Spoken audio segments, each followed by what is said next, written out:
Well, that was a disaster. The other day, I made a video talking about, in my opinion, the top 10 worst stock weapons in Phantom Forces, and that did not go well. A lot of you had very strong opinions about the things that I said, and apparently everything was wrong. So today, I intend to make up for having opinions by, of course, having more opinions. So today, we're going to be talking about, in my opinion, the top 10 best weapons in Phantom Forces. If nothing else, people get a little bit less mad whenever you praise things rather than when you hate on them. In the same fashion as last time, we'll be reviewing these weapons with stock performance, so no attachments, something a lot of you completely forgot or ignored that I had said it multiple times in the last video. So again, stock performance, no attachments, and we'll be rating them from least epic to very, very epic. So join me today while we talk about some of the most awesome weapons in Phantom Forces and hopefully get some good gameplay in as well. And hey, if you end up enjoying the video, definitely consider subscribing. And with that said, video time. So I think we're going to start with just the MK11. Now this is one that is universally loved. Everyone loves the MK11 and there's quite a few reasons for it. And you can kind of see why right there. This, I do believe, is one of, if not like the newest, oldest model in the game now that the M60's gotten a revamp. And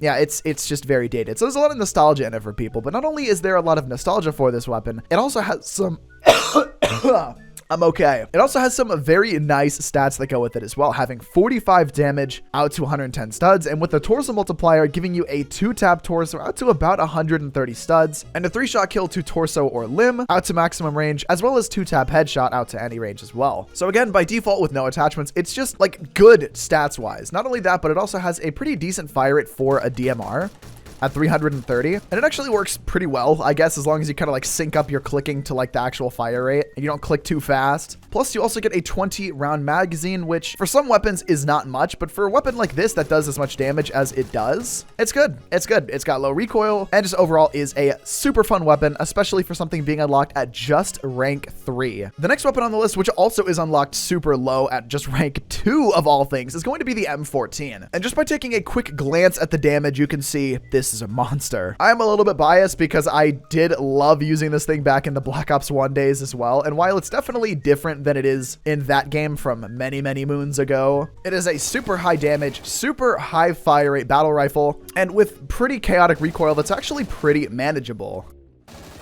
And while the recoil kind of looks like it's a lot, actually, when you're in some more like CQC environments, which obviously battle rifles really shouldn't be used in, but it works really, really well for this weapon. If we take a little bit of a deeper dive into the damage, with its torso multi, we get a 2-shot headshot kill out to a little bit over 100 studs, guaranteed 4-shot anywhere on the body kill at maximum range. Unfortunately, no 2-tap up close, but I think that'd make it a little bit too overpowered. Yet again, boasting a 20-round magazine as well, much like the MK11. And just even with no attachments, this thing is just like it just shreds through everything, and I absolutely adore this weapon. I cannot praise it enough. It's so good. Moving on to the SMGs now, we actually have the BWC9A, something that I rarely ever see these days, and I definitely kind of understand why. So before I get into what I like about this weapon, I'm going to get into what probably a lot of people don't like about it. And that is that this weapon has been revamped like 4 or 5 times since release. I should say since initially added to the test place, actually. It went from having like 1200 fire rate and having like insane recoil to being like low fire rate, then being like, I think semi at one point, I'm pretty sure it was. But with an auto conversion, I might be wrong about that, but I'm pretty sure that's how it was for a minute. And then they added it like fast fire rate again. Now it's like mid fire rate, but like low recoil. It's been so many different things, and I think people are just kind of tired of it. But it might just be in its best state that it's ever been in, the way that it is now. And the way that I imagine it'll probably stay for kind of the rest of its existence, kind of. At least I hope so, because it's good. Base damage is fairly standard SMG damage kind of thing with a 3-shot kill. That's about 61 studs, which is pretty good. 5-shot maximum range as well. No torso multi, slightly higher than average headshot multi at 1.5 over the standard 1.4. And also a guaranteed 2-tap headshot out to that same like 3-tap torso distance, which is pretty freaking good. Overall, combine that with the base weapon having actually fairly low recoil, all things considered. Like, that's not bad for an SMG with a fairly like mid fire rate. Unfortunately, it does only have a 21 round magazine with a +1 of 22, interestingly enough. There is an extended mag and stuff for it that you can get later, but again, we're talking about stock performance here. And while 20 rounds typically is not enough For me, at least, because I'm bad with aiming, which that's a me. Oh, I ran out of mouse room there, which is definitely a skill issue on my part.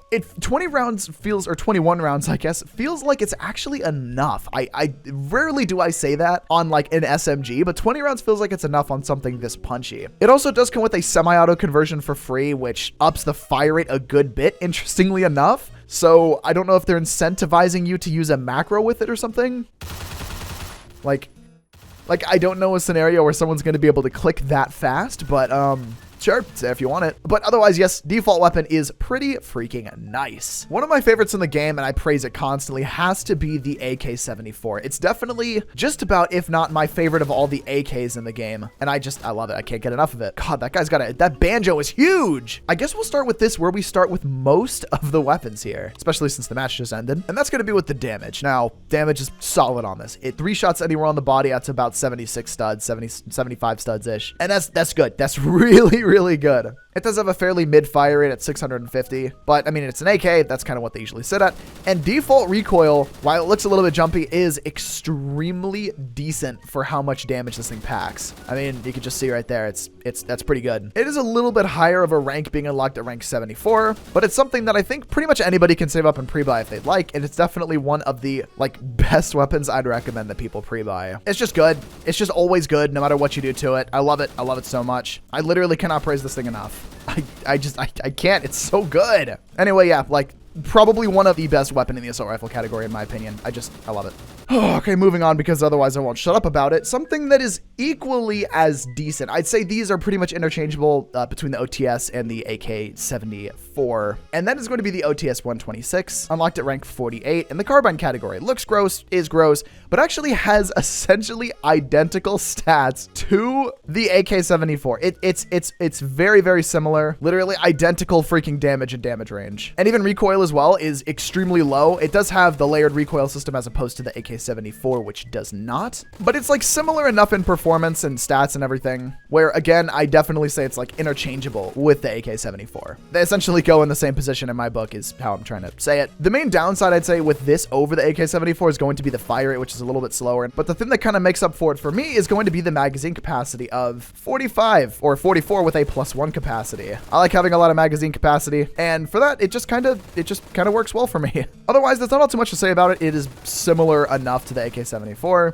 and for that and many other reasons, the OTS 126 is actually really a decent weapon, and I recommend that you use it, especially because it's a much lower unlock than a lot of other weapons in this game. A low-level weapon, but a classic for a lot of people who play Phantom Forces, is the Scar L. If you've been watching enough of my videos, you'll know that this is something that I just am obsessed with. And if you know anything about this weapon, you'll know exactly why I'm so obsessed with it. And it's definitely going to be, it's actually pretty ridiculous damage. Combined with its 16 levels to unlock it, it's extremely good. I will say it does have pretty standard multipliers, with head multiplier having 1.4 and torso multi being just 1. And it does have 33 damage, so you won't be getting any 3-tap torso or anything crazy like that. Unfortunately, it'd make this thing a lot better, but I understand. The damage for me, though, that I am obsessed with comes from the range damage of 25, giving you a 4-tap torso max range, or 4-tap limb, torso, whatever, maximum range. It is always going to be a 4-shot kill. Combine that with a mid-fire rate of 650, a 30-round magazine with +1 capacity, and obviously extremely low and manageable recoil, and you get a very good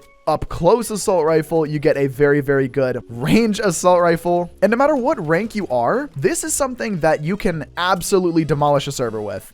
You just can. To make it even better, it's not particularly practical, but you do get a free scope with it, that being the PM2, which is actually one of my favorite scopes in the entire game, with a very nice alt aim for it. So I'm including that on this list, obviously, because it's a free attachment that you could just get by default. There are a lot of other assault rifles in the game that if you throw things like armor piercing onto, you can get 4-tap torso maximum range because of the torso multiplier that armor piercing gives you, but there's just something so pure about having that guaranteed 4-tap kill like that. It just feels so nice and clean and buttery to use, and I love it. And you could give this to any lower level player and they will have the time of their life. Again, I should shut up about this because I could talk about the Scar L for hours. Something I'd talk about a lot less, but still praise just as much, is going to be the L22. This rank 28 carbine has some fairly mid assault rifle damage. It is one of those ones that if you throw armor piercing onto, you can get a 4-tap torso max range. But again, by default, this weapon is just incredible. It's so much fun. It has no recoil. It has no recoil. It just sits there. And you get a nearly 800 fire rate with it as well. It is essentially the SMG of the carbine category, if I can kind of put it like that. It's very ugly. It's very, very ugly, I know. But you can't argue with results, and boy, does this thing deliver. The one thing I'll say again is that probably at some point, if you do decide to use this weapon, I would definitely either save up for or pre-buy armor piercing, because it does just take this weapon to a whole other level while really not reducing the close-up damage by much. Really, to me, this is kind of a jack of all trades type weapon anyway, so that's my recommendation to you. Otherwise, throw whatever attachments you want. It's pretty much always a laser beam. It's great. Probably to nobody's surprise that this is so high up on the list is going to be the Kriss Vector. This, much like the BWC-9A, is a weapon that has seen a fair few changes in its day, but no matter what, it's always something that they've seemed to have gotten right. The Vector is unlocked at rank 100, and while it's a little bit higher, I can't really think of a better weapon that they could have given to hitting such a milestone of a level. Yes, I know recoil looks particularly kind of chaotic whenever you're trying to spray it at range, but it's a submachine gun. It's not really meant to be,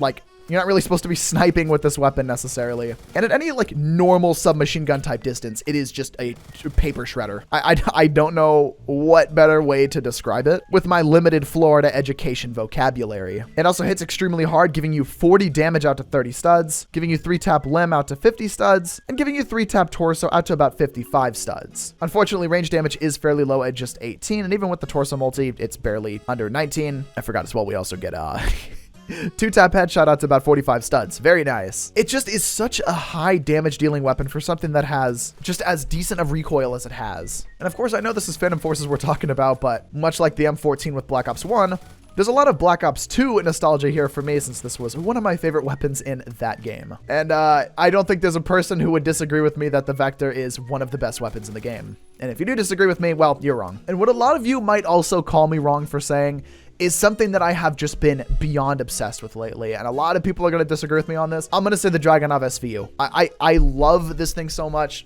It's something that I can always have a good time with. There's not a moment that I pick up this weapon and go, God, why am I using this weapon? But for the just base sniper, default sniper, no attachments, it's so good. It's so freaking good. And genuinely, I think it is one of the most underrated weapons in the whole game. I know there's a man up there. I know he's there. I see him. I've hit him so many times, but he just keeps backing up and healing. Hold on. I know I'm making a video, but I gotta take care of that first. There we go. Sorry. I had to take care of that real quick.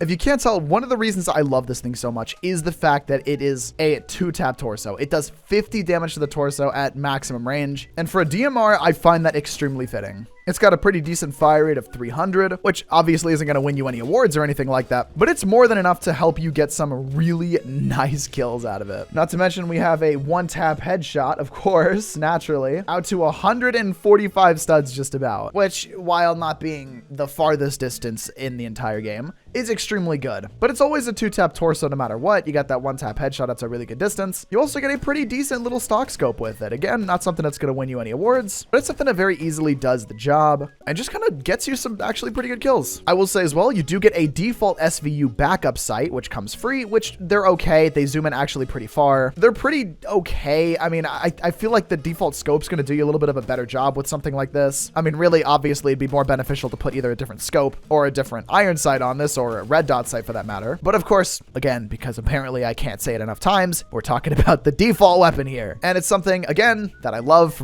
from back in the Black Ops 2 days. So there's also a bit of nostalgia factor for me. With that said, though, we are now going to be on to my favorite weapon in the game, the thing that I think is the best weapon, and something that I think is always going to be good for anyone to use no matter what, the BFG-50. Well, thank you guys so much for watching today's video. I appreciate it, especially if you made it to the end. You're absolutely incredible. And if you're new and made it to the end of the video, definitely consider subscribing. It's literally free. It helps out the channel a ton. We're closing in on 200,000 subscribers, and you get loads of more free content just like this video here. Big shout out to all the channel members up on screen who help me make videos like this as often as I do possible. And of course, an even larger shout out to the top tier channel members: Matthew, Yee Gaming, Plum, Jared Smith, Solitude, Baka, Katsun, Kitsune, King GS, Mr. Spooky, Taxman, Trooper MLG, and Lazy Goth. And of course, if you have a list of your own of the top 10 guns or your top 10 favorite in the game, definitely let me know in the comment section below. Otherwise, I hope that you guys enjoyed this list. If you want to see more videos just like this, feel free to watch the playlist up on screen right now with over 500 Phantom Forces videos in it. And yeah, again, please subscribe. I need to feed my family of 17, and that would be very appreciative. Thank you so much. Love you. Peace.